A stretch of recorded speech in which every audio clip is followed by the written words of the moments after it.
Nino me piera ngwen. Chik madit.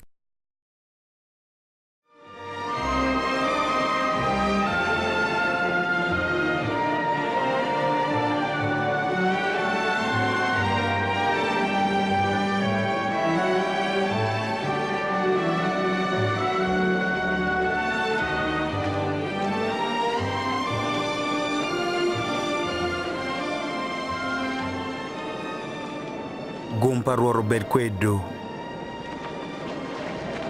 Twero duchu mai wi polo ki lobo gi miyo bora.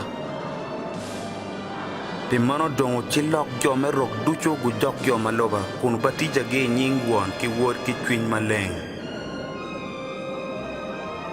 Upony gi me gwako gin duchu madong achiru.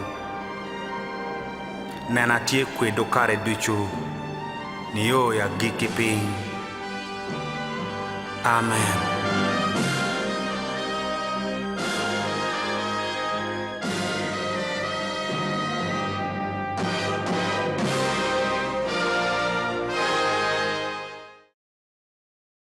Chika ngoma Yesu miyo bot joma lube. Tija ngoma Yesu tika kor ki bot joma lube. Ana bitima ngo kombedi.